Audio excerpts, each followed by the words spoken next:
Welcome, my little couch potatoes, to the comfiest courtroom on the internet. I'm your host, Llama, and it's time for dramatic testimony, overruled objections, and absolutely unqualified opinions. So grab your snuggiest blanket, some delicious snacks, and get ready to watch court with your internet besties. This is Couch Court with Llama.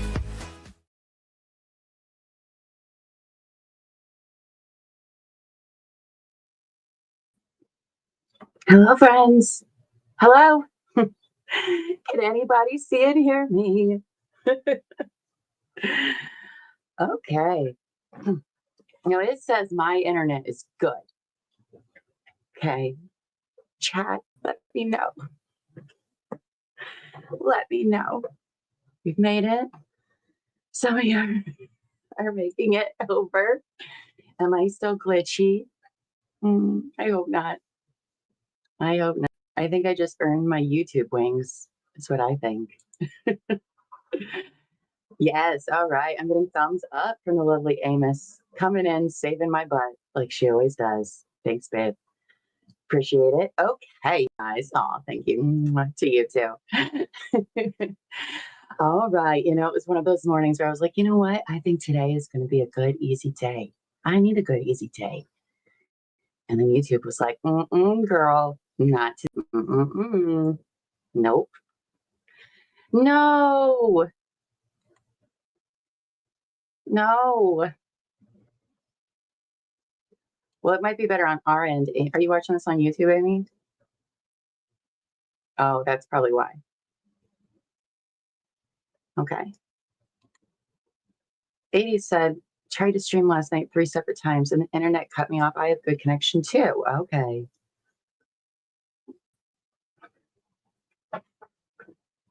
Still glitchy. Okay. Here's what we're going to do. All right. We're still going to play court. I'm going to try to figure out this stuff. All right. So maybe I won't be on, but I will be in chat with you guys. Because we'll see. We'll probably.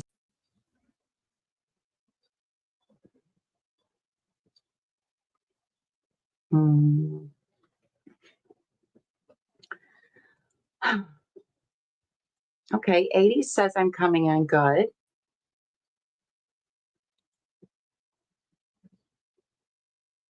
I better get like a star from YouTube or something. Okay. Well, Bev probably got mad at me and cut my internet off. So I'm coming in good for you? Okay, let me see. Okay. Okay. Well, we'll see. Okay, so some people are saying I'm not glitching. For some other people, I am. So I guess for those that I am, maybe like restart your YouTube. I don't know. I don't know what to do. I haven't had enough coffee for this to happen yet. So here's what we're going to do. We're going to keep going. We got a fan. Nothing's happened. We haven't missed anything. And if I get to be too bad, we'll just put cord up and I'll just hang out with you guys in the chat and try to figure out my stuff. Oh, shouldn't be. Let me, what a momento. Let me try to.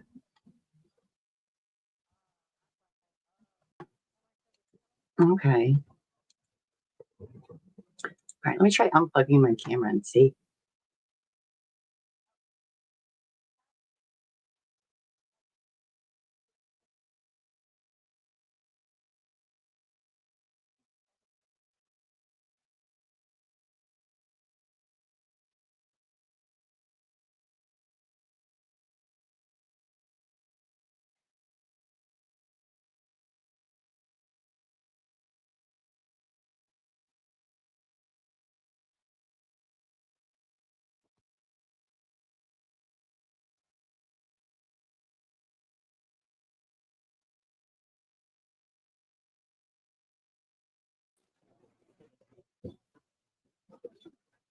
Is that any better? No.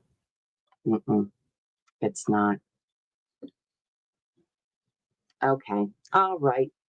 Apparently, other YouTubers is happening to them too. All right. We're just going to watch the stream together, and I'm going to be in chat with you guys. And hopefully, YouTube works itself out. Okay? Let's do that. So that way we can all still hang out.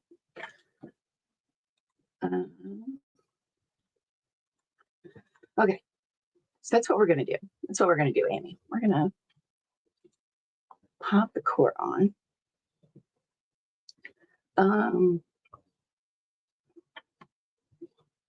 Okay, so if I pull this up, is the fan glitchy?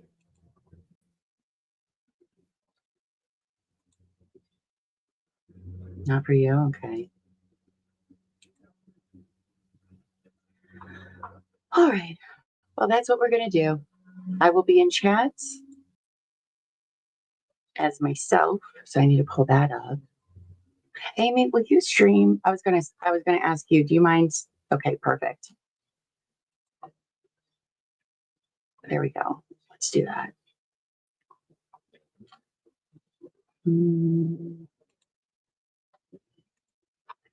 Go.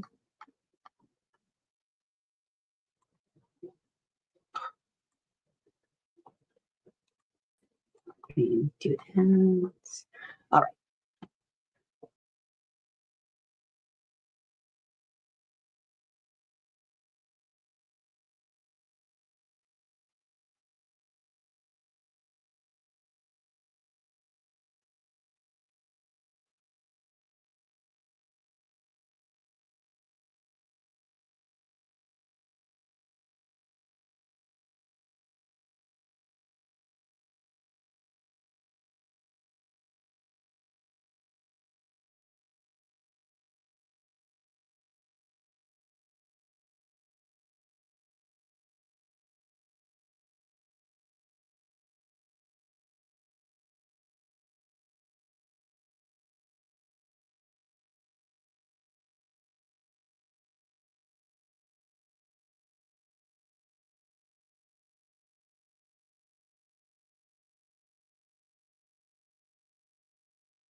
Is my unmuted.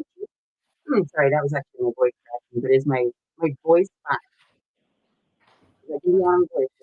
It's now open. You may be seated. Morning, Your Honor. May I call the case? Please. For the record before the court is Comal versus Karen Reed, 22 CR 117. The parties are present. The jury is not present. The matter is on for trial. If the parties could please identify themselves for the record. Good morning, Ms. McLaughlin. Good morning, Mr. Lally. Good morning, Your Honor. Hank Brennan for the Commonwealth. Morning, Mr. Brennan. Good morning, Your Honor. Robert Alessi from this Reed. Good morning, Mr. Alessi. Good morning, Your Honor. David Yannetti from Karen Reed. Good morning, Mr. Yannetti. Good morning, Ms. Reed. All right. So Is Jackson not there today? Mr. Yannetti and Mr. Alessi, you're standing in also for Mr. Jackson and Ms. Little? Okay. All right. So first thing we left off yesterday was whether KKKK for identification, the PowerPoint of Dr. Rentschler would be entered into evidence. It will not be based on the objections. It's excluded from evidence. So it's marked still for identification and your rights are saved on that.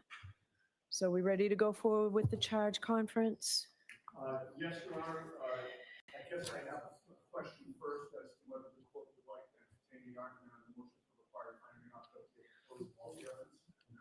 So, no, we can do that now. So now that my ruling is on this, evidence is closed as it was yesterday. So go ahead on your required finding argument.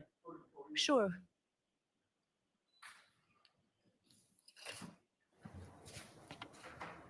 And this is not lengthy, John, 10 minutes. Take your time. Thank you.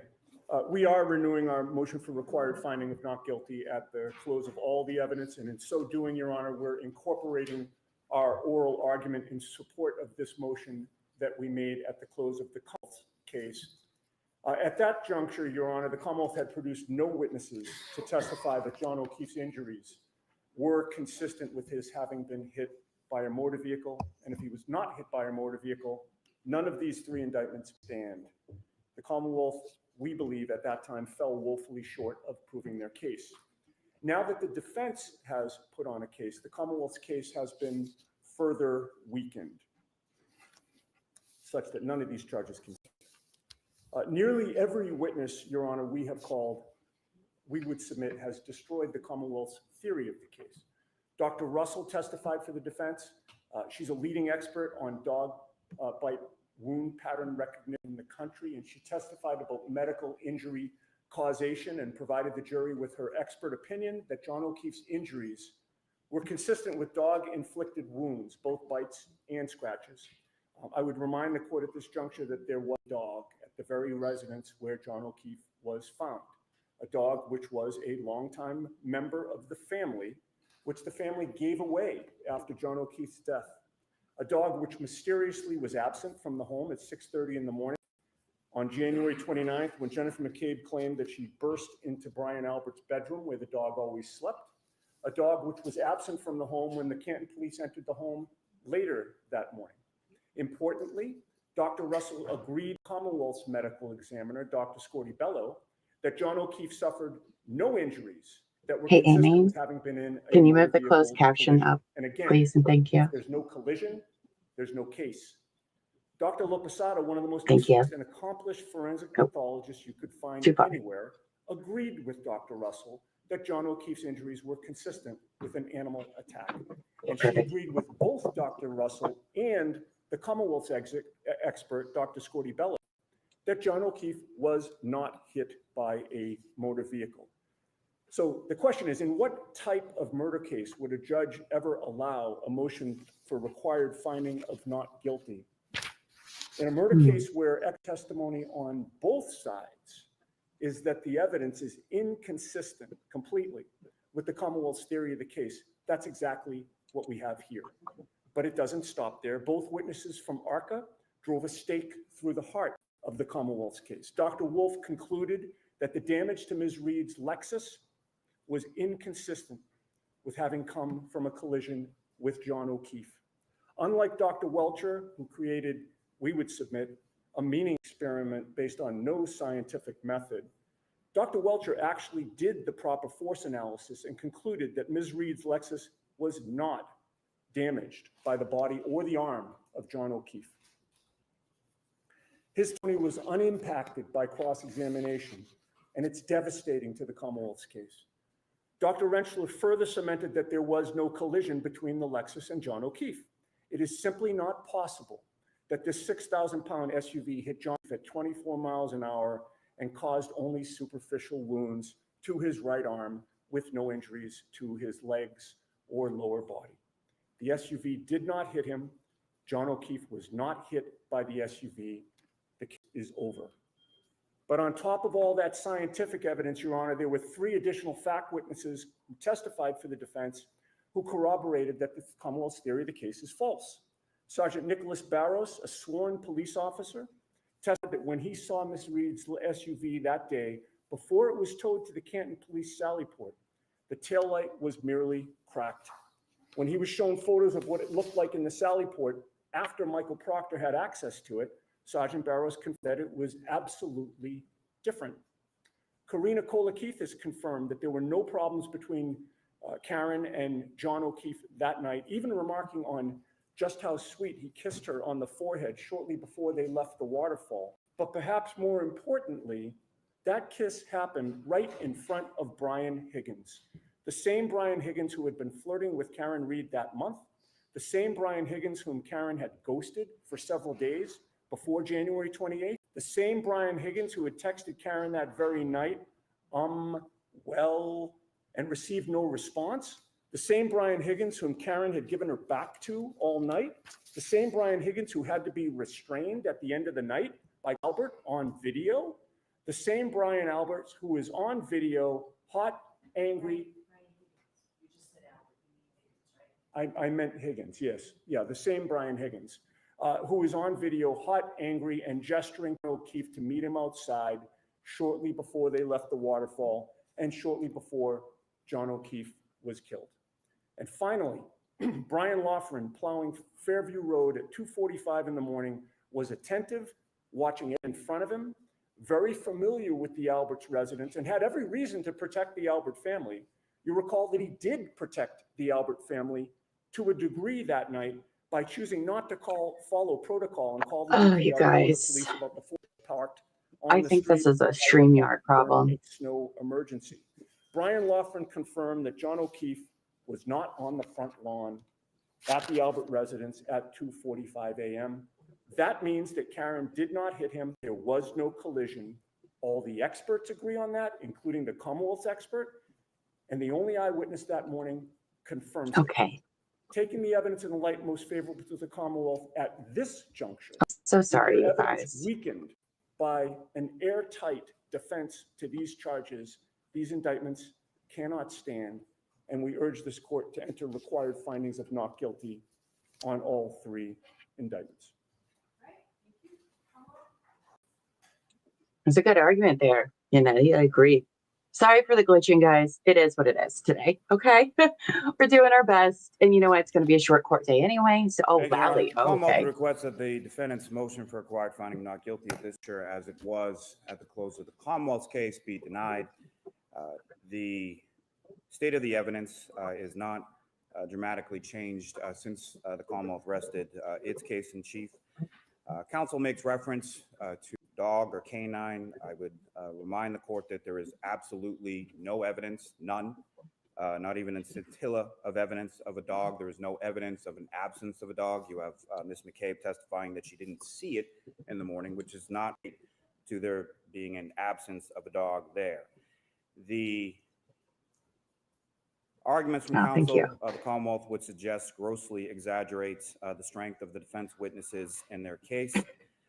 The bias advocacy exhibited by those witnesses from that witness stand do not amount to credible witness testimony that undermine the Commonwealth's case in any way, shape, or form.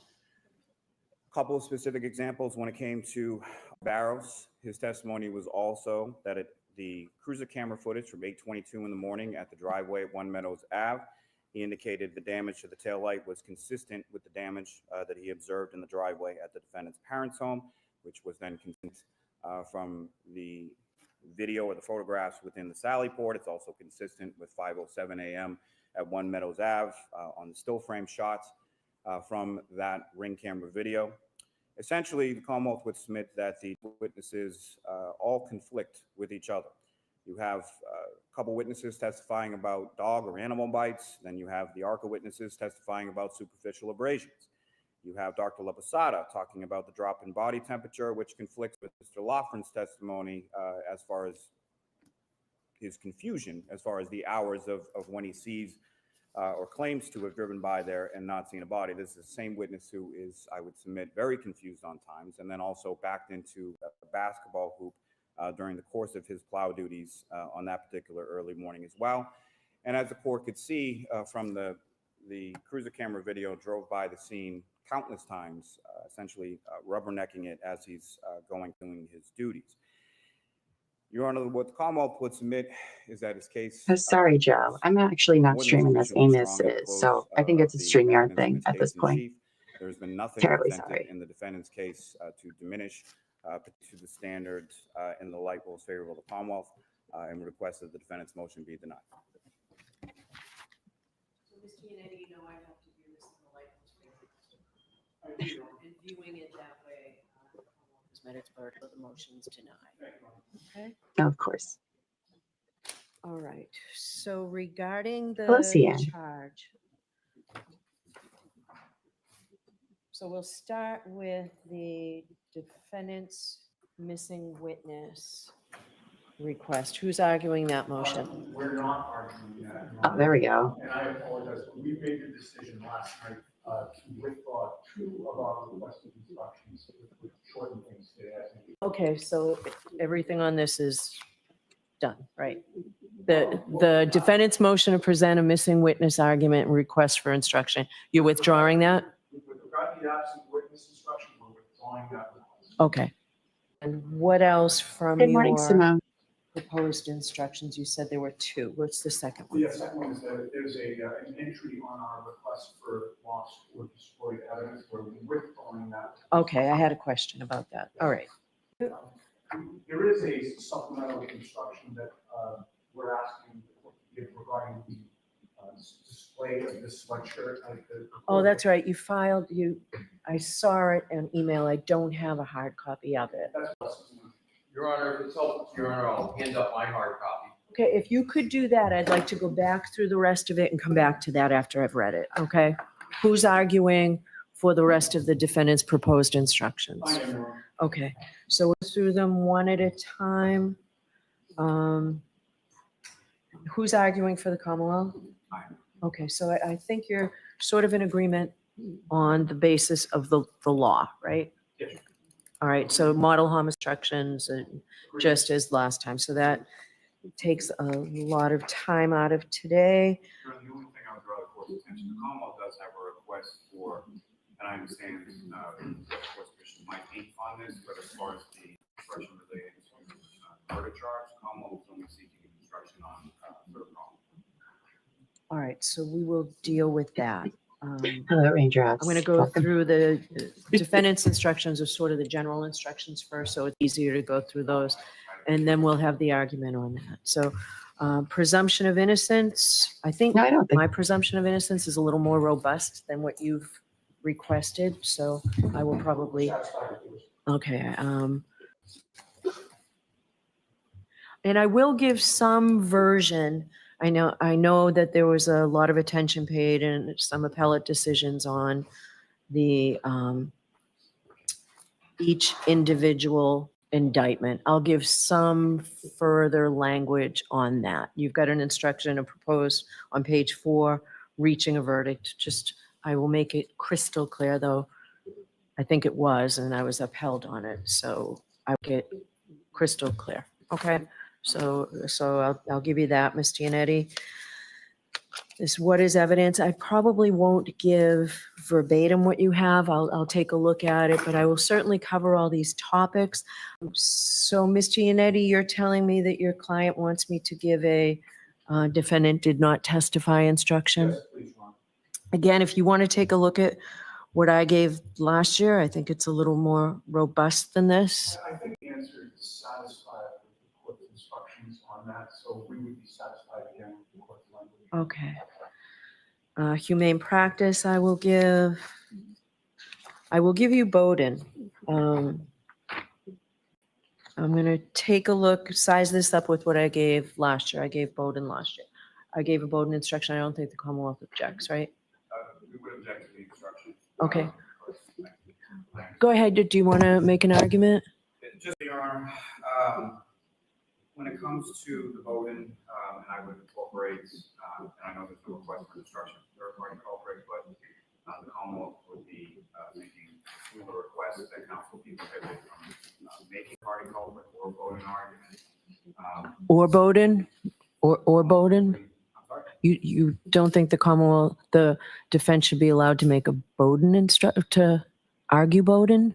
So I would suggest that the entirety of any testimony or evidence related to either Bowden or third party culprit in this trial has come from questions from the defense, not from actual evidence in the case. Hello, Wiki. StreamYard has been Exhibits that have been something today, evidence so or we're making it work. So in the instruction and the arguments are based or predicated in the case law evidence.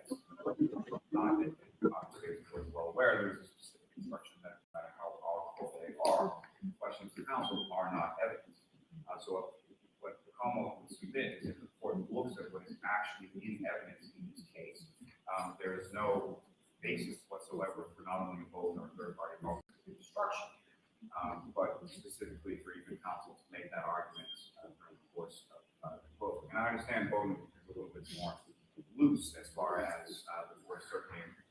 So I'm going to ask Ms. Giannetti to explain to me. All right, so I disagree with you on Bowden, but I'll take a closer look at it. Ms. Giannetti, what is the Bowden evidence that warrants an instruction? I think it's multifaceted, Your Honor. The police did not secure the crime scene properly. They used inadequate material to pack the evidence. Chain of custody was contaminated and corrupted. There was evidence of bias. The lead investigator failure to pursue the suspects, specifically telling his friends that the homeowner was sacrosanct because he's a Boston cop too. There was just a focus on Reed to the exclusion of everybody else. It was not an open-ended investigation. From day one, it was focused on one person and one person only. And just responding briefly to Mr. Lowry's comments about how he didn't introduce evidence of the proper way to do an investigation. We tried, Your Honor, we made a motion and renewed it, asking for reconsideration of the court's ruling that Mike Easter could not testify about investigation. So to say that we didn't introduce that evidence when we tried to do it. I think what Mr. Lally was saying, that you asked questions but weren't given answers. And so I think that's what was said. I'm going to, Mr. Yannetti, I'm going to allow you to argue Bowden, and I am going to give an instruction. So third-party culprit's an entirely different animal here. I know. But are you going to argue it? Is the defense going to argue that Brian Higgins did this? No, we're going to argue that the police failed to investigate Brian Higgins. Okay, so just so that it's clear, that you all know, I believe, third-party culprit separately is a lot different than third-party culprit as it goes to Bowden. I ruled pre-trial that there could be no attempt at introducing third-party culprit evidence regarding Colin Albert. So that was separate. But I did say that I would give you the opportunity to try and develop testimony regarding Brian Higgins and Brian Everett as third-party culprits. That threshold that you need to make to do that, to argue them as three-party culprits, has not been made by the defense. So you cannot argue that either Brian Higgins or Brian Albert committed or had the motive and all of that. Not third-party culprit, pure third-party culprit. You understand that? It sounds like you're telling me you don't intend to do that. We understand the distinction, Your Honor, and we're strictly going with a Bowden defense. Okay, so you can get into third-party culprit with Brian Higgins, that the police were aware of whatever you're going to argue and failed to act on it. But it's I think so. strictly for that purpose, okay? Yeah, understood. That's crystal clear. Okay. Well, that's interesting. Yeah. So Mr. Yannetti, and of course I take him at his word, tells me that they're not going to do pure third-party culprit. Okay, that's great. Makes that easier. So I will give, sure, go ahead. Just while we're on page 8, I just wanted to, Commonwealth does have an objection to the instruction that's at the top of page 8. Yeah, I have a mark next to that. Mr. Yannetti, tell me about this, the absence of a recording. Are you saying that the police should have recorded Ms. Reed at her parents' house?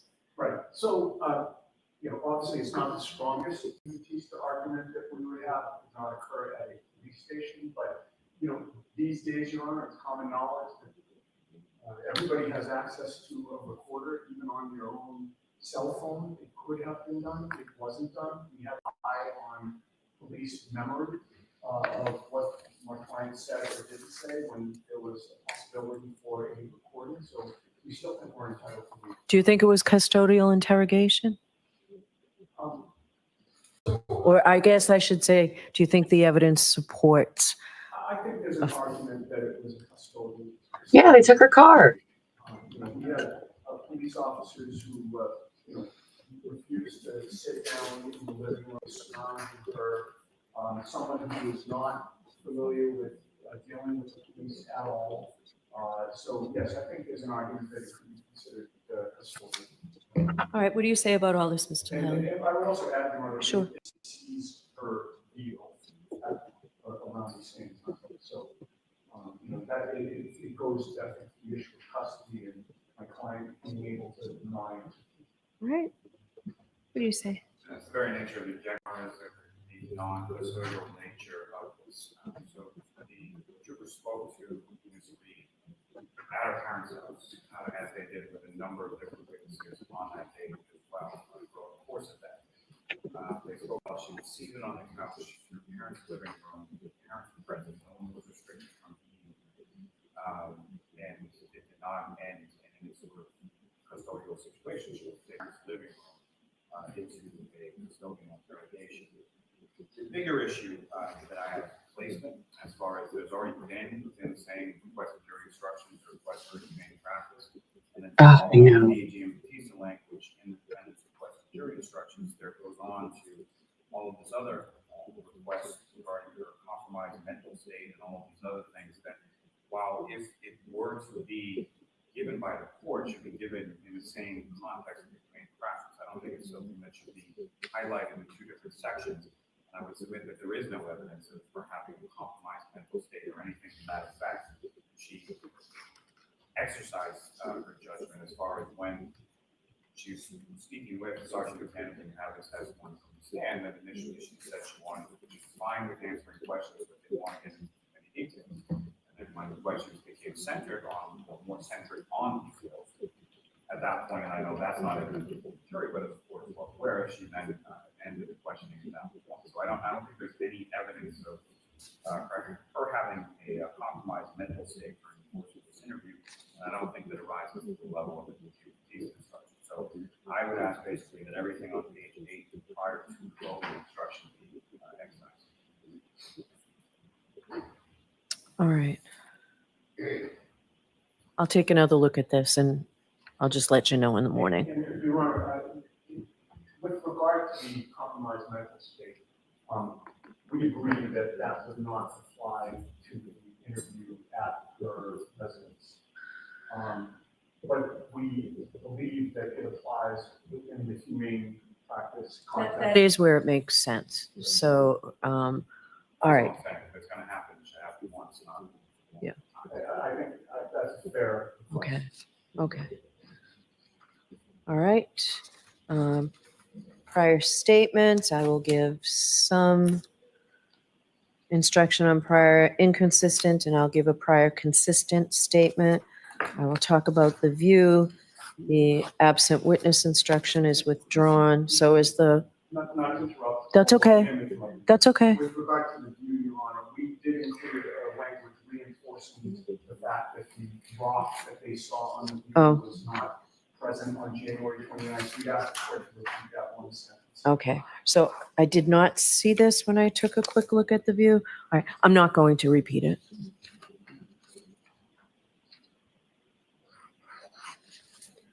All right. Lost or destroyed evidence you're withdrawing. Yes. Direct and indirect evidence. I'm going to try and give a shorter instruction on that. So I will, even the one I gave is too long. I'm trying to cut down the time the jury needs to hear general instructions that I think they're perfectly capable of hearing in a shorter period of time. All right, thank you. Credibility, the same. Law enforcement witness, I think I gave some instruction on that. I'll include that somewhere in it. Lally, Simone? Sure.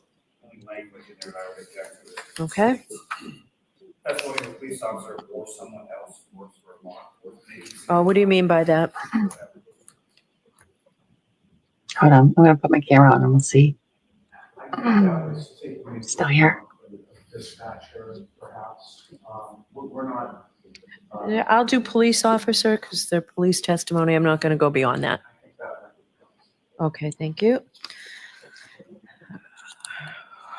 Do the photographs, the opinion testimony, notes. I'm not saying I'm giving exactly this, but I will I'll cover all those topics. What page you on? Okay. One suggestion there was indicates now Commonwealth has introduced photographs and evidence. I would submit. Yeah, I'm just going to say there are photographs that are in evidence. Was that the nature of your objection? I actually think that defense has introduced more graphic. Yeah, so photographs. I would just say you've seen photographs, or there were photographs and evidence. I instructed twice anyway, maybe 3 times on it, so I'll give some version of that. Juror notes, I'll better, give some Angie? version. The implicit bias instruction, I'm going to give exactly what the SJC told me I should give. All right, so the Commonwealth's requests are sort of in the, you start with the law and then you get into the general instructions, Mr. Lally. So let's skip to your, it's not numbered, your supplemental instructions, use of a dangerous weapon. All right, so I'm going to give that, Ms. Gianetti. I gave a dangerous weapon instruction last year on the motor vehicle. Understood. All right, so I'll give probably what I gave last year, and this looks like it's it. What is not evidence, evaluating, I'm going to give what is not evidence. Evaluating the evidence, there's some instruction. Ms. Gianetti, what do you think about the short instruction on jurors? It sort of makes sense to me after such a long trial. No juror is better qualified to determine the truth of the facts in controversy or to deliberate upon a verdict than any other juror, or solely because of that, solely because of that juror's occupation, education, experience, or any other characteristic. Okay. Thank you. Charts and summaries, I'll talk a little bit about chalks. And inferences, I will give some. I'll give the redacted exhibits instruction. Witness preparation for trial. Do you both want this? There was testimony on both sides. It's simply, there was testimony at trial that the attorneys, and I may say if you find or something, preface it. Witnesses when, the attorneys interviewed witnesses when preparing for and during the course of the trial. You may not draw any unfavorable inferences solely from that fact.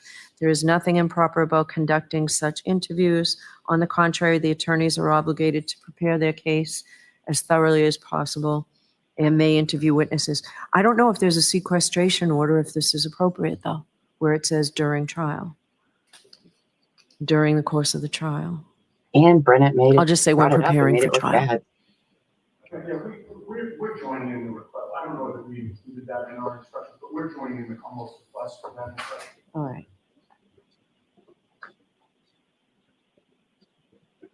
Okay.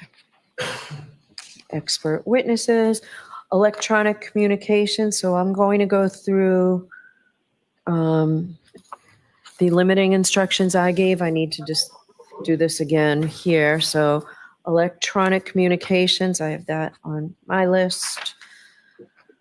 The emotional impact photos, humane practice.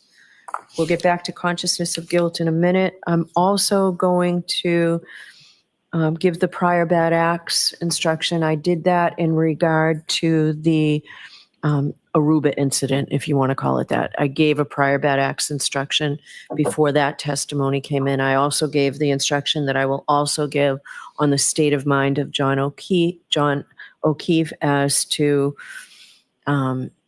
his state of mind being known by the defendant and the likelihood that she would act on it. So Commonwealth versus Binns in those cases.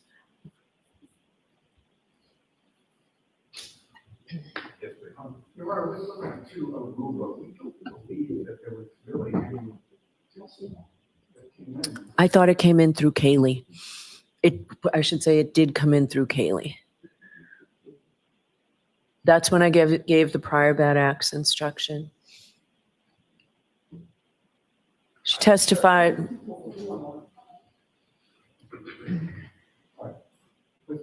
Okay. All right. So What did she testify? did I give it any other niece, time that Kaylee. there's another event that I should highlight? I don't think so.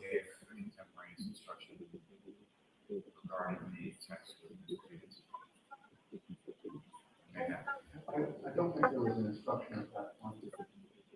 All right. I think I have to add that here. So, all right.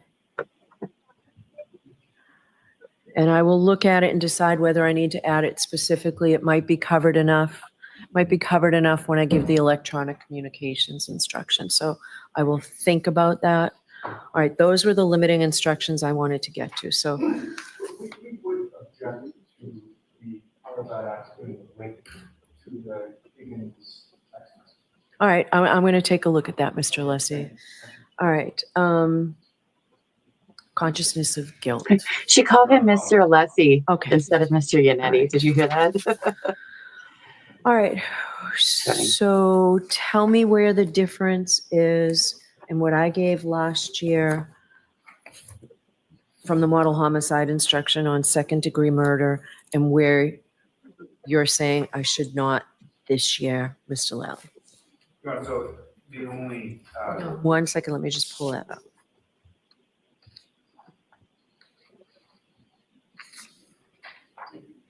Okay, Your Honor, Carlos West is merely not for any change or alteration in the instructions that were given, other than there are three prongs of malice. And essentially, the Commonwealth is requesting is that the jury be instructed speak up. merely on third prong malice, as that's the only one that really applies to these facts and circumstances.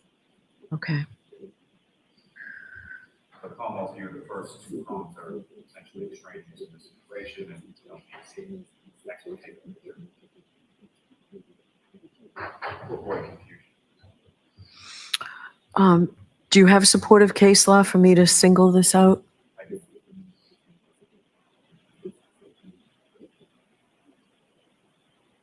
What do you say, Mr. Yannetti? I mean, Mr. Brennan essentially stated that in his opening statement.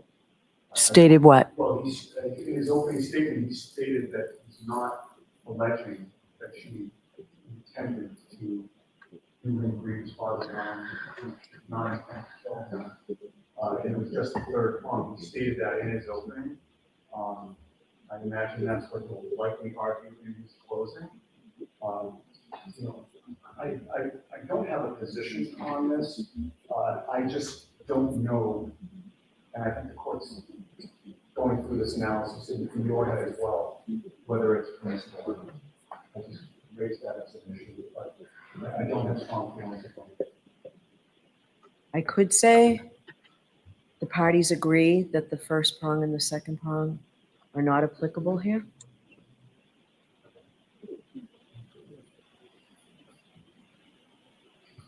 I think we're just at a position where we'll refer to the court on this. Bail will rest I'm not tomorrow gonna morning say in front of the agree if jury. there's no agreement. So not officially rested yet. If you can get me a case by this afternoon, I will endeavor to do so, Your Honor. We will. I don't have anything. I'm inclined to go with the model.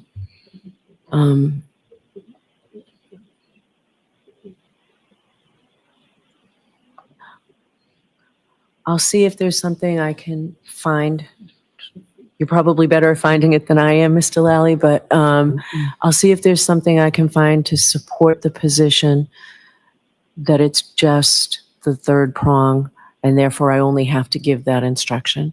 I don't think I'll find anything, but let me see. Because I can understand why both of you don't want it. Just let the jury focus on what they need to focus on. That's really The prosecution is putting on no rebuttal witnesses. You know, I suppose I could always tell the jurors that the Supreme Judicial Court has come out with jury instructions that I must give in their entire format. And that sort of explains why I say something that doesn't apply, maybe. I would be fine. We wouldn't have an objection to that. Maybe I'll do that, but let me see if I can find something. If I can find something that says I don't have to give those first two prongs, I'll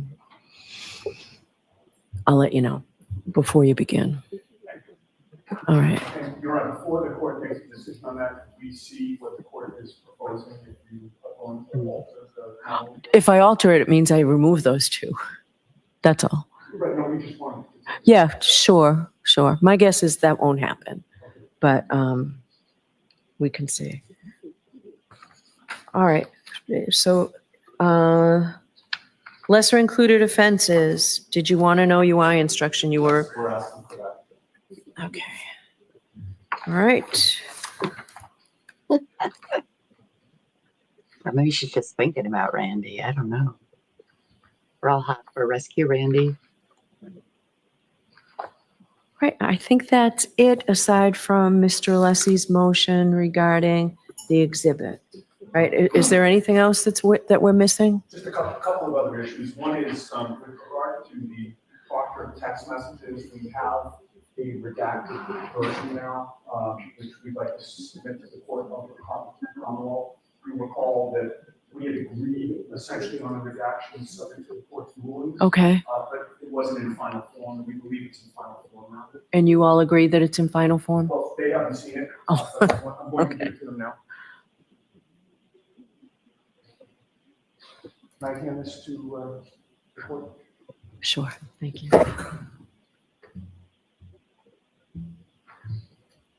All right. So The only other issue, Your Honor, is we do have a. hold on one second on this issue still. So I will give the Commonwealth this afternoon to take a look at this. And tomorrow morning, if you don't have agreement, then we'll have to deal with it. And I'd prefer not to have to deal with it. So, I'm sure we can be in touch this afternoon. I do not believe there's going to be any problem. okay. Just a couple other things before we get to Mr. Leslie. Yeah. One is that we do have the Dr. Wolf PowerPoint to be introduced to the evidence from. Dr. Wolf or Dr. Rentschler? Dr. Wolf. All right. And this was allowed into evidence unobjected to. I thought we already had it. We didn't. We had to redact it, so. Okay. Redacted. It's on a drive. Okay. And the Commonwealth has seen it? All right. So they'll have to see it. So Mr. Lally, Mr. Brennan, Ms. McLaughlin, one of you has to take a look at it. And then will the court allow more than an hour? I'll allow more than an hour. I'll allow an hour and 15 minutes. All right. And I think I did mention that we had a proposed verdict slip for count 2, Your Honor, if I didn't. You did not. Okay, we do have one, we've got to give a copy to the Commonwealth. Can I hand the Okay. proposed copy to the court? Sure. Is it the same as last year's, but now with a? It's different.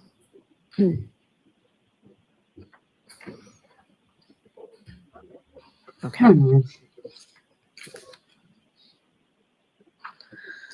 All right. So you'll have a chance to digest that. Oh, I digested it, Mr. Alessi. Go ahead. I'll hear you. I'm actually in that. Yannetti, jeez, I'm sorry. So you're right, you'll recall, we had some spirited argument both before and after trial regarding this particular issue. And our concern, Your Honor, was that it's obviously a confusing indictment because of the number of lesser included and the number of elements that are different for each lesser included. And we were uncomfortable with, there being one option for not guilty at the top of the form, and then multiple options for multiple different types of guilty verdicts throughout the remainder of the form. So what we have done is to fashion this in a way where the jury, pursuant to the court's instructions, would first decide the offense as charged, and if it's a guilty verdict, Madam Clerk? the analysis is over. If it's a not guilty verdict, they go into the next lesser included offense, and again, same analysis applies. If it's not guilty, they then go to the next until they finally reach the final verdict, which the lessest, or the least, I should say, of the lesser included offenses is simple operating under the influence, where they have an option for not guilty or guilty. We've also changed a little bit of the wording, you'll see, which I think makes it clearer and less confusing. When the jury is given options for theories of guilt on at least three three of the charges, including the main charge, because there's this issue of either under the influence or. Her name is Tara, I think. She's in the documentary. The way it originally read, Your Honor, Yes. manslaughter while operating a motor vehicle under the influence of alcohol was repeated twice. It was repeated once where there's an option for guilty, and then it was repeated again with both of the other options. We think that this is simpler, it's cleaner, it's clear, and we believe that this verdict slip is the most appropriate one. Mr. Lally? Your Honor, as the court is probably well aware, the Commonwealth is not requesting any lesser included, and I certainly understand that if the evidence supports it, the defense requests it, that the court must give it. Having said that, the verdict slip that was used in this matter last year, the Commonwealth submitted is more than sufficient and adapted to the defendant's request. The only other thing I would bring to the court's attention, I don't know if you're aware, there was a case recently, while this case was going on, tried before Judge Llama, in which he had similar issues. I believe used at least a part of the verdict slip from the first trial, in this case, as sort of a template for the lesser included that he instructed and the verdict slip that they utilized in that case. I don't have a copy of it on me, but I can certainly get the court a copy of it. But that may be somewhat helpful with the court. Okay, was that on murder case? It was not, but it had to do with felony motor vehicle homicide. Okay, I'll take a look at it. Mr. Turk. Mr. Turk. Mr. Yannetti, I don't believe I'm going to give this, but I'll take a closer look at it. Well, we appreciate that. Judge Llama is an excellent judge. We think that this verdict slip is, it provides the most clarity for the jury. That's why we're. Okay, and that's where I think we disagree. So I will take a closer look at that. And Okay. so has it been filed officially and docketed? I just handed it, I believe. All right, so Madam Clerk, you have a copy up there? The proposed, I think this is the only copy. Okay, that's what I was wondering. Okay, Do you need an extra copy? sure. This is the Yes. Or, you know what, just mark it for identification, Margaret. We'll do that. Chrissy, please. Just for ID. It's LLLL for ID.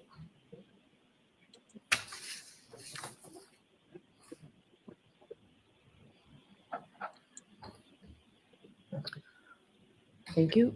Mr. Lally. Your Honor, just one request, circling back to the constitutional field instruction. So Commonwealth is withdrawing its request for the instruction. Okay. However, would be seeking to make some argument or reference in the arguments of the jury related to specific areas which we would need judicial approval before we did this. So the two areas that are sort of listed within that we would like to make some arguments with the jury regarding is the defendant's taking of the Lexus from one metal that came to her parents' residence indictment, and then certain statements made in reference to the various clips of the play of her statements. Okay. In particular, would be the one where essentially she says it's a to her. Okay. Exactly. All right. Mr. The Yannetti, CC doesn't even know what's going on. Steve. I don't see it's her or me being evidence of consciousness of guilt. And the notion that she's driving from one residence that the police know of to another residence that the police know of, which is her parents' house. The car is open and obvious in the driveway. In fact, when the police call, she says, yes, come on over. I don't see that as being any evidence of consciousness of guilt. okay, so I'm going to allow them because they're permissible inferences from what's in evidence, but I'm not going to give, even before it was withdrawn, I wasn't going to give a consciousness of guilt on those. Okay. Yes, so I did want to ask you though, Mr. Yannetti, I think it's an argument that can certainly be made by the Commonwealth regarding the video clips that your client gave during various interviews. I think consciousness of guilt is a permissible inference from some of those. Are you sure you don't want me to give the consciousness of guilt because it's got helpful language for a defendant in it as well? No, Okay. Okay, I just wanted to give you the opportunity. Okay. All right, anything else? Anything else, Mr. Yannetti? We're going to hear from Mr. Alessi, but The Commonwealth does not object to the redaction. that's great. Thank you. One less thing you all have to do today, okay? This is Mr. Lewis. I know. All right, so let's make that, are we switching that new redacted version with the exhibit number? Do we know what it was before? Excuse me. The redactions on the Higgins messages, that's what you're saying you're fine with, right? Proctor Communications. Proctor Communications, okay. Right, this is the testimony that came in. Of Proctor, yes. All right, so we'll find the exhibit number and we'll just. 209, is everybody in agreement that it's exhibit 209? Yes, sir. Okay. Does the court have a copy or do they need the Commonwealth? No, I wrote on it. I need the Commonwealths. Just a clean copy. So that will now be Great 209 job. in evidence. You know what? Can we make that 209A? We need, Mr. Yannetti, we need to keep record of the first one that was not redacted. So any objection to making this 209A? No objection. And so original 209 will not be sent in. Is that? It becomes. So what do you think? Yeah. Yeah, so we'll switch it back to ID and this will just be 209. All right, did we have an ID number on it originally? Can it still be that? Is it redacted, the NNN, or is it, no, it can say that, Okay. right? 'Cause this is the- Oh, it's just NNN. It's not, Well, where did it go? no, it became 209. So that Our has to be- thinking is it needs to be sent back to letters for ID. Yeah. So it'll be marked MMMM for ID. That's great. And then the redacted version now just. 209. Yes. Yeah.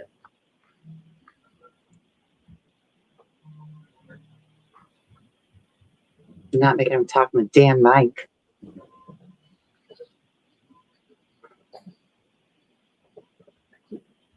Morning, Kathy. And we'll hear from you this afternoon. Just somebody send us an email to the clerk's office.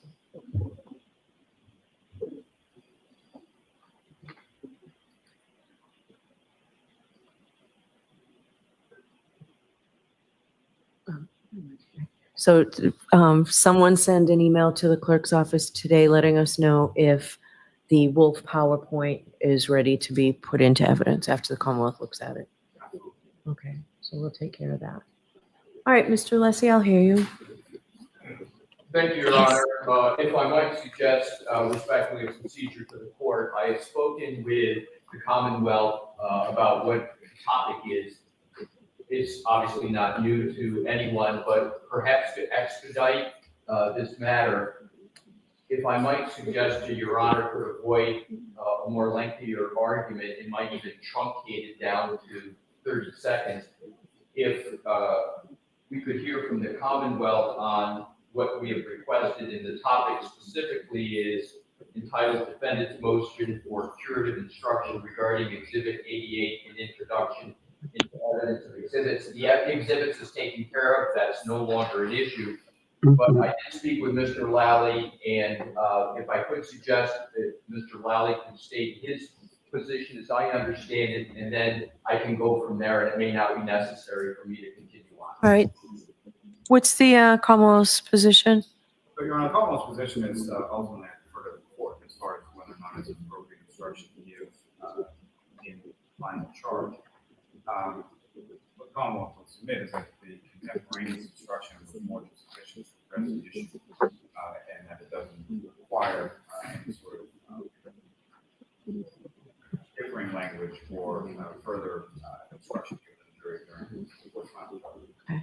All right, I'll hear you, Mr. Thank you, Your Alessi. Honor. May I go to the podium? Yes. Thank you.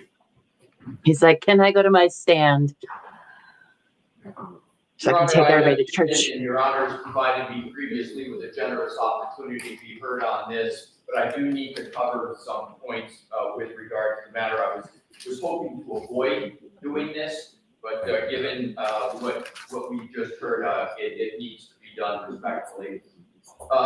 As Your Honor knows, we have submitted this motion, and as part of the motion, it really consists of two parts. The first part is the text and the basis for what we're requesting. I'll come to that in a moment, and then attached to it are All of the mics are, except for Exhibit Beth. A and Exhibit B, and those exhibits are our best effort at transcribing, because there's not an official transcript at this point of exactly what happened.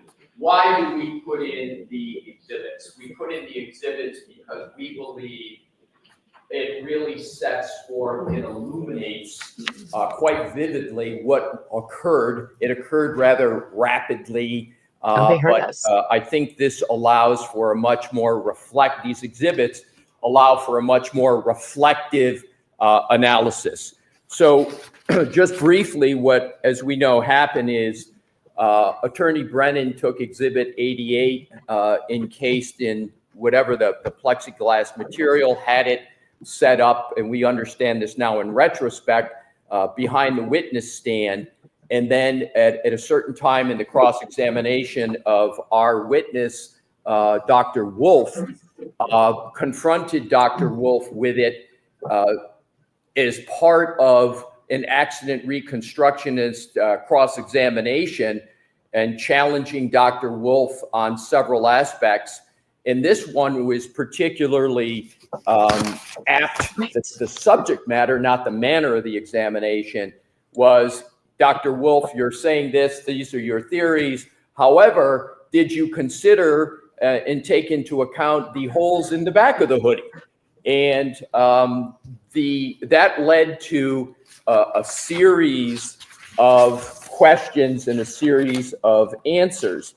And I want to go right to the end, because I think going right to the end better elucidates what actually occurred and the depth of the issue and the problem here in this misconduct, which we believe was intentional.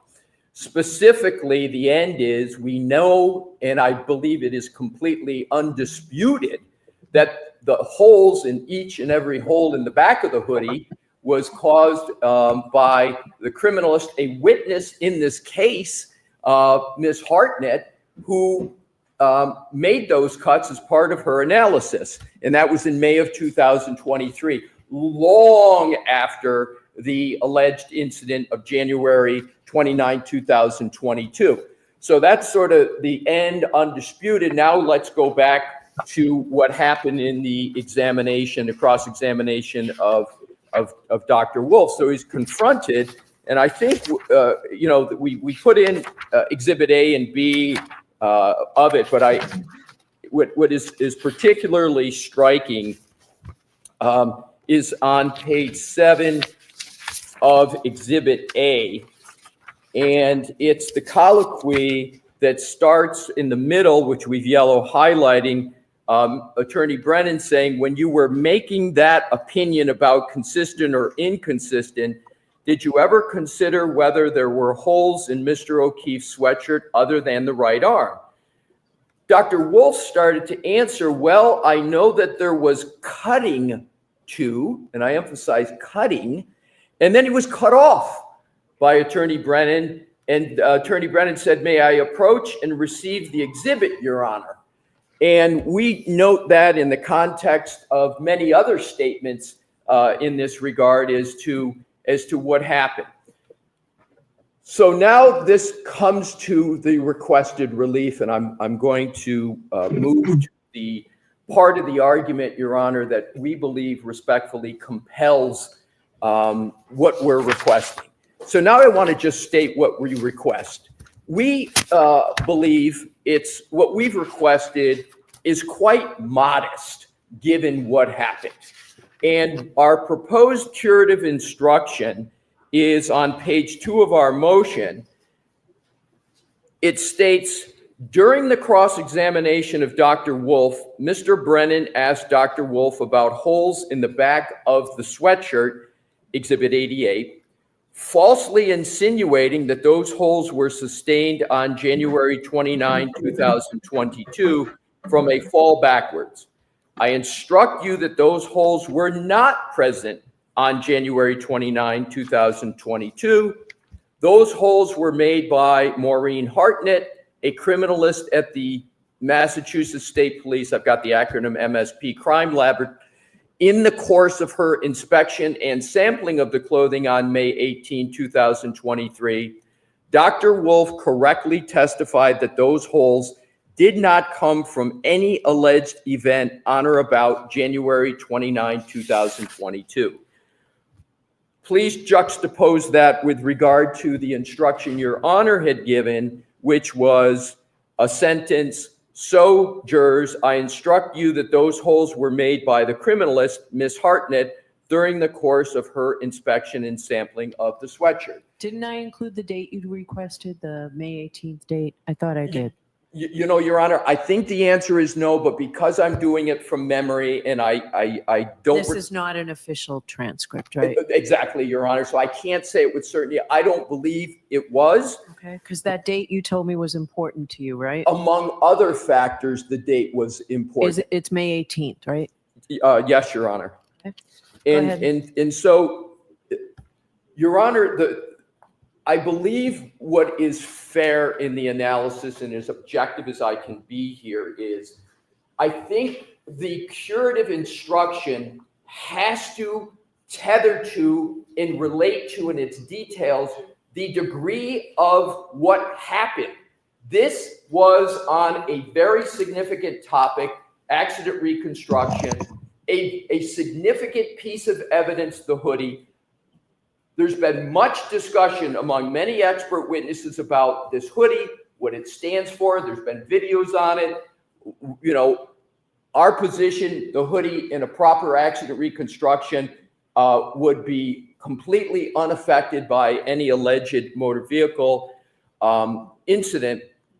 And then to show the witness on this for the defense, it clearly left the impression to any objective observer that Dr. Wolf had somehow been incompetent, which is 180 degrees of the reality, but also that he just wasn't otherwise diligent, and the jury therefore should not weigh and value his opinion.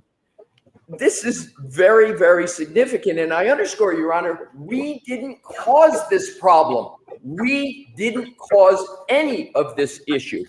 So to me, I do not understand why the Commonwealth would not support this. What we have written down here supports the truth. We all, I believe, should have the common goal of the jury receiving the truth. I looked at the jury. I'm no soothsayer or mind reader, but I looked at the jury and they looked confused when I looked over at them. But I think even aside from looking at a jury, what Your Honor did in good faith, I don't believe is clear enough on this key issue. And I'm not understanding why there would be any real contest over making it clear to the jury on this very important point. The defense, to my point of being measured at the time and being measured now, we could be requesting a lot more statements about what occurred. And I've been in situations in other trials where things have happened and there's been many more significant things stated. So in conclusion, Your Honor, the defense not having contributed at all to this issue, the significance of the issue, the significance of the error, it's undisputed about the error, to me, respectfully, all augurs for more clarity here. And the final point, there's two issues here. There's the fact of when these holes occurred, these cuts, and how they occurred. That's one bucket. But the second bucket, which is not in the current instruction, is our expert witness, Dr. Wolf, and the impression left upon him. And that is why we have the language in there. Again, we believe quite measured, just the sentence at the end to take care of the harm to our witness with regard to what occurred. So therefore, Your Honor, we respectfully request that this be given so that the jury has a clear and complete and truthful understanding of not only what happened, but also to make sure that it is what's created for the jury is accuracy. Yeah, they're not here today. Can be concluded. Thank you, Your Honor. Thank you. I do just want to point out one thing. It was not objected to at the time it came in. That's my only comment. I will consider this. I'm going to hear from Mr. Lally. I will consider this. What is it that was not objected? The testimony was not objected to. I didn't hear this until I think after another witness. Your Honor, if I could just, thank you for raising that. 10 seconds for that. I will, and I made this point the very time that I made the argument last time. We were not shown that Exhibit 88 in the encasement. It was behind the witness. We didn't even know that it was behind the witness. So what happened was Attorney Brennan went up, retrieved it, and immediately went to the witness with it, showed it. We couldn't even see what was happening. There was no physical nor other ability for us to object at the time. So I appreciate you giving me the opportunity to respond to that. All right, Mr. Lally. Keep your voice. Yes, very briefly. I'm not going to get into a belabor of the point as far as the back and forth about conduct of counsel. During the heat of trial, during the heat of the extended exchange with the witness on the stand, things can happen. Mistakes can be made. It was recognized, acknowledged, and accepted as a mistake. There were numerous offers by the Commonwealth to offer a stipulation as to the truth as far as the evidence is concerned that were rejected by the defense. They wanted the curative instruction. They got it contemporaneous with when the evidence came in. There have been many instances of similar type conduct that didn't result in a curative instruction, and to accentuate it further in the final charge to the jury is simply improper. It was a situation that arose as far as whatever misstatement was made at the time, as far as whether it's from the testimony from the witness or the question from counsel, was immediately remedied, was taken care of. I don't think that there's any confusion by the jury. And furthermore, as I indicated, the Commonwealth offered a stipulation at the time that this occurred, which was essentially rejected by the defense. They got the curative instruction at the time. That is all that is required. It is more than sufficient, and it doesn't need to be accentuated or addressed further in the final charge. Okay. So I'll consider it, Mr. Alessi. Okay. Thank you, Your Honor. All right. Anything else? Two things I'd like to talk about for scheduling. The jurors get here early. I'm going to ask the court officers to call the jurors and ask them two things. To ask them if they can get here a little bit earlier so that we can all be in the courtroom at 8:45. Sure. So things take a little while generally. That will assure us the closing arguments will start right at 9, maybe a few minutes earlier. Okay, Bev. Would be to hear arguments from both counsel and then take an early lunch break. I would ask the counsel plan on just a half an hour lunch break. I'd like, the point being, I want the jurors to start deliberating. I don't want to end the charge and send them home for the weekend. That's not fair after they've waited so long. So a short lunch, you're free to stay in the building and court officers will help you with accommodations for that. But a short lunch, and then I'll come out and do the charge. And then at least hopefully there'll be some time for them to deliberate. I'm going to ask the court officers to call the jurors to see if they can stay as late as 5 o'clock or 5:30 tomorrow night. I just don't think it's fair after they've sat through so much of this trial with the various delays that we've had to not let them start deliberating. We have no objection to that. One request we have, Judge, is during the last trial, during the deliberations, the court had asked us to be within 5 minutes of the courthouse. My office is about 10 minutes away. I'm sure we can make accommodations for that. Okay. But at some point, we may have to talk about security issues. So a lot may depend on that. Understood. All right. Does the Commonwealth have any objection to that schedule? No, Your Honor, not at all. All right, so we'll see counsel in here no later than 8:30 tomorrow morning? Sure. We'll counsel here at 8:30. All right, thank you. All rise for the court, please. Okay, you guys. Is there already one of these, like, are we swapping? Yes. Goodbye. Goodbye. Goodbye. Oh boy. Okay. Wow. I'm glad to see they learned how to use the mics at the end of the hearing. That's super cool of them. Love that.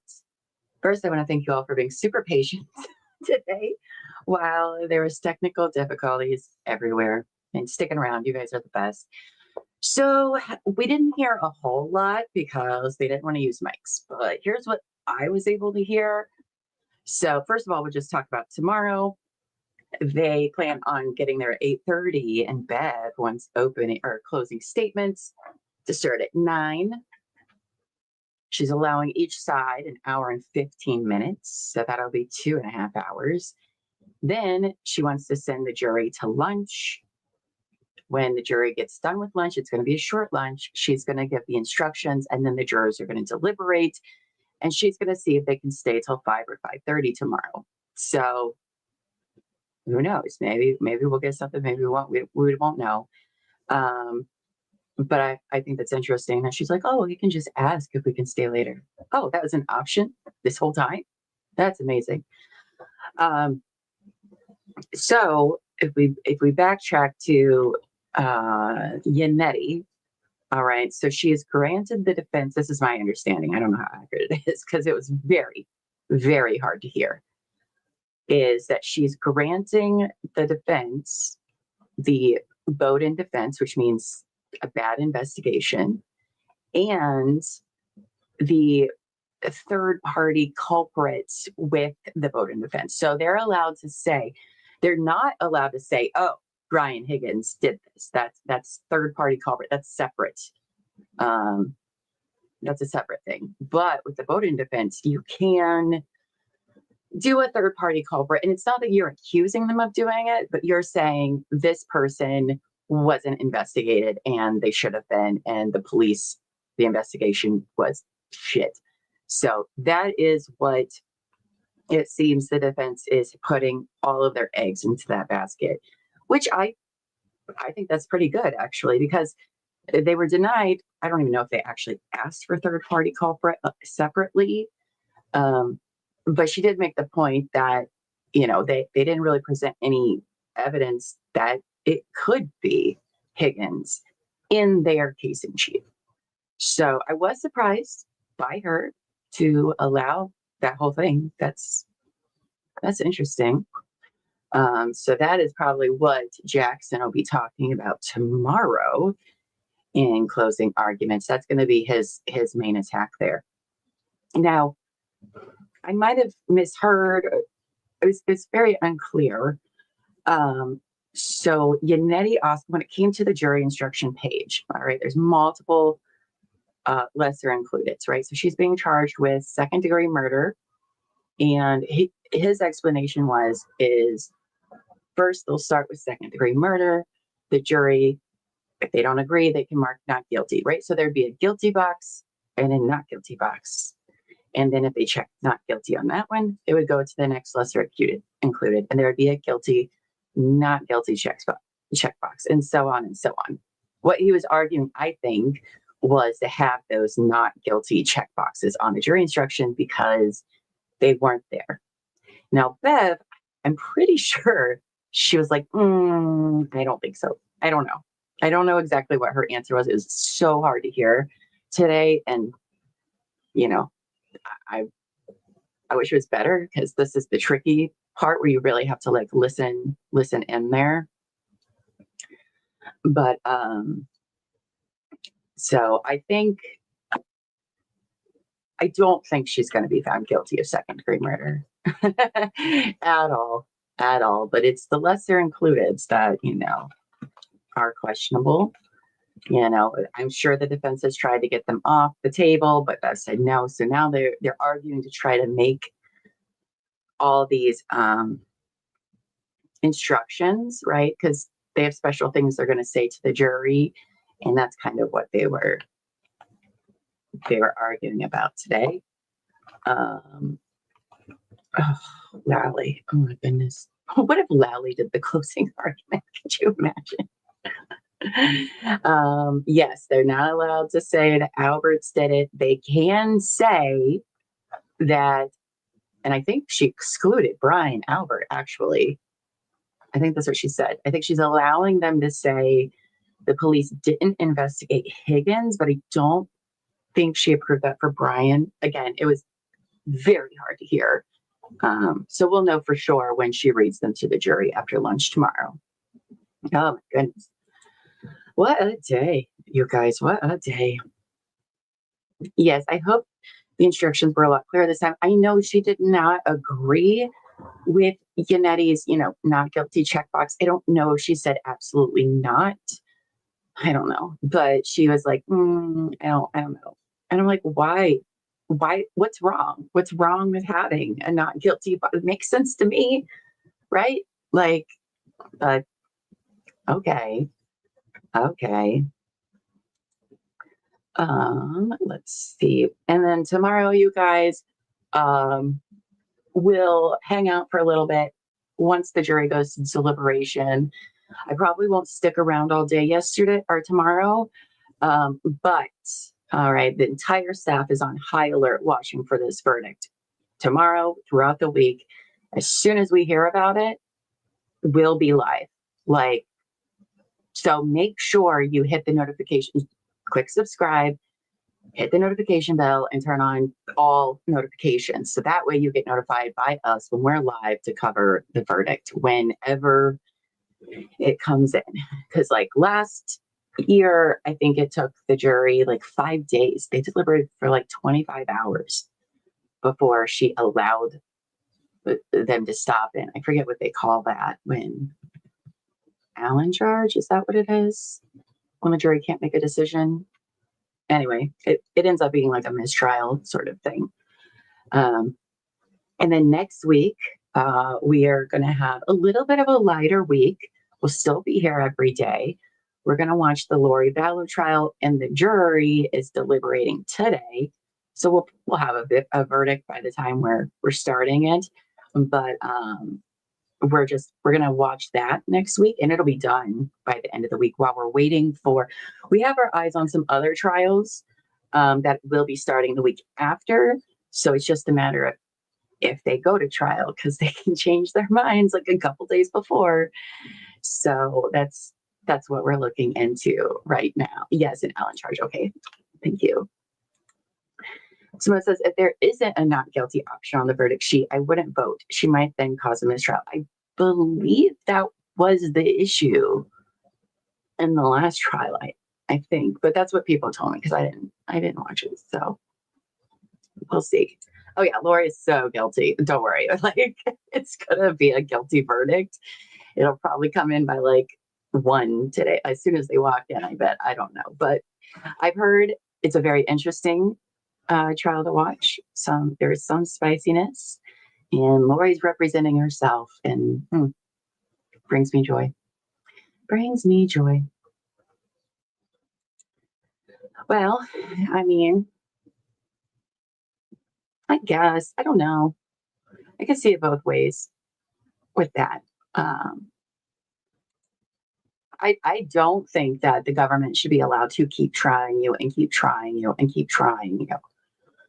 Like, we suspect may happen to Karen if it's another mistrial. It's like, if you can't do it a second time, then sorry. Yes, only Higgins. Okay. Yes, the Daybell started deliberating last night. I'm sure they're going to have a verdict today. The trial only ended up being like 5 days, so we'll be able to finish that by next week. And I have some other stuff I'm working on with that. Let's see. In Massachusetts is the same place of the Salem witch trials Beth might have rose from the flames. Look at how her demeanor was different today, wasn't it? Very interesting. Very interesting. I agree. If it's another hung jury, they should dismiss it with prejudice. Like, I'm sorry. You know, the government should have a high bar when they're bringing a case against somebody. And yeah, that means that sometimes justice won't be served for those that are guilty, right? But we need to have a high bar for the government. Otherwise, they can just come in with literally nothing and ruin your life. I mean, let's be honest, Karen's life will never go back to normal. Ever. Ever. Everybody knows her name. She's not going to just poof and have a normal life again. You know, she had to sell her house. Everybody knows her face. If she stays there, you know, people are still going to, if she's found not guilty, there's still going to be people that think she's guilty, you know, and I don't know. I did hear that it's a younger group of people, which is interesting.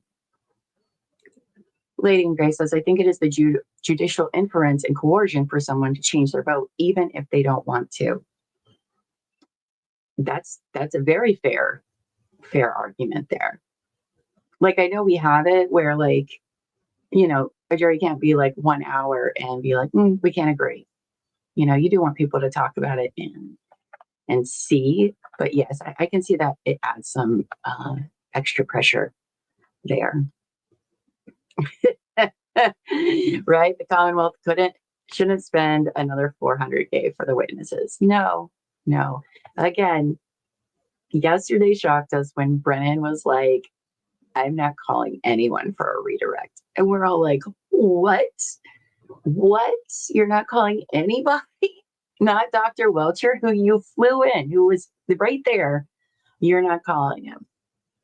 That's how much they messed up. I don't think Brennan is very confident in their ability to secure a guilty verdict.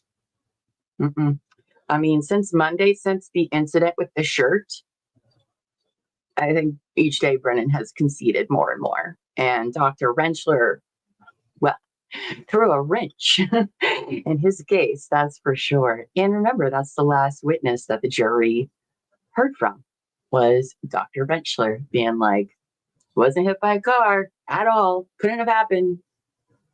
Everything that you saw from Welcher is irrelevant and bogus. Tore his testimony up. So we'll see. Linda for OK says, is it possible for the defense in their closing argument that if you believe not guilty on the top charge, then the lesser in charges are not guilty as well, to try and staunch the arterial bleeding from Beth? I mean, they're just going to be like, not guilty down the board. Excuse me. Sorry. They're going to cover these arguments in closing. I mean, you can't tell. I don't think you can well, no, you can, because usually they're like, and we hope that you find the defendant not guilty of all this. So maybe we'll see. Oh, also, Linda for OK, I checked my email yesterday and I didn't see any email from you. And I asked Amy or Terry, and they didn't have one either. And I'm wondering if maybe you might have put the address wrong.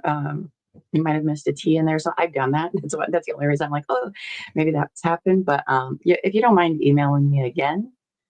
I even checked spam, and that's when I found Raindrops cute pet pictures. I don't know why it went there, considering you emailed me before, but that's where they were. So $225 an hour for Brennan.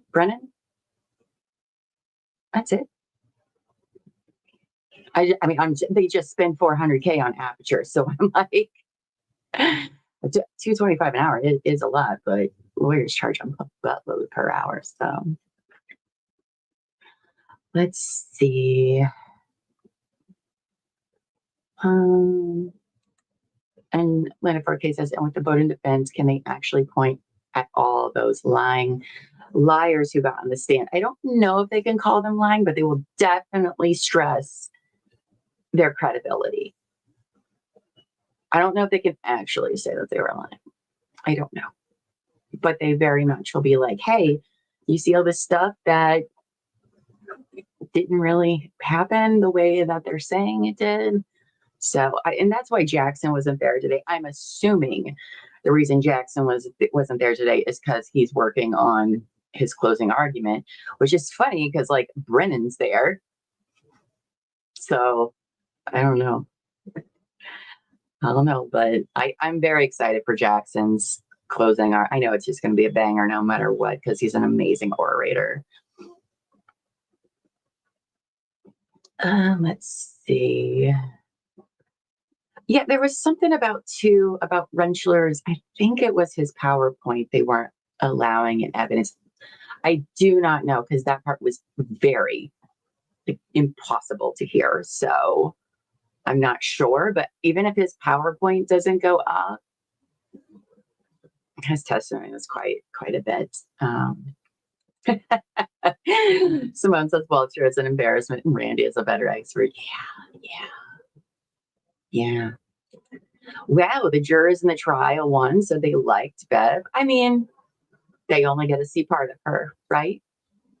And she does talk nicely to them, which is what a lot of judges judges are usually always super kind to the jurors, always. So,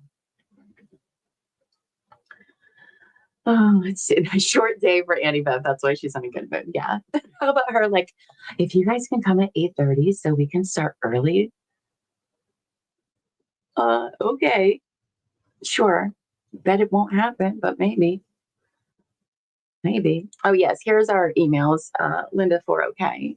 For me, it's Tara, TARA at tcwtmedia.com. So, or we do have a form you can fill out. Oh, that's for case suggestions. Anyway, so you guys, tonight, I was glad to get Yannetti as well. Yannetti's hasn't done a lot in this case, crosswise or direct wise. He wasn't really up with a whole lot of witnesses, but I think he does a good job when he's up there.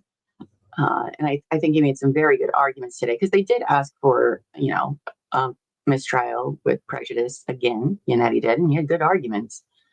But that was, of course, denied, which is not surprising, but we'll see. Bev has to work on that verdict sheet. She better make sure it's done right. Yeah. I mean, apparently that was a problem. Well, you guys, tonight we have True Crime and Wine Time. Me and Terry will be on there at 8 p.m. Eastern. We are going to be discussing the case of Austin Harrop, who is also known as the frat boy cannibal. Anyway, it's going to be very good. I hope you can join us there at, again, 8 o'clock Eastern, 8 p.m. Eastern. And then tomorrow we will be here for closing, and it's finally going to the jury. I'm just a little sad about it. I know we're still going to watch things together, and I do hope that many of you stick around to watch other trials, because they can be crazy as well. Maybe not as crazy as this one, but I hope that maybe you got the trial bug and want to keep watching with us. If you want to hang out with us when we're not on screen or in the chat, you can join our Discord. That's where everyone is. Yesterday, they were doing a meme challenge, which I did look through this morning. And I think I'm going to work on some stuff for tomorrow, too, and finally get that ready for while the jury's debating. So until then, next time, thank you guys again for being so patient and understanding with whatever was happening this morning. It wasn't just us. Apparently, there was a lot of other streamers it was happening to. So it is what it is. I guess I'm now part of that club. I earned my wings. Yes. Austin Harrell, it's not what you think. It's not what you think. So, can she deny the term McAlbert stuff? I don't know if have they actually used that term in court? I'm just saying. Anyway, yes, thank you all for joining us today. Again, check us out tonight, and I will see all of you guys bright and early tomorrow morning at 8:30 a.m. for closing and deliberation. Okay? All right. Until next time, go forth and be amazing. Bye, guys. See you tonight.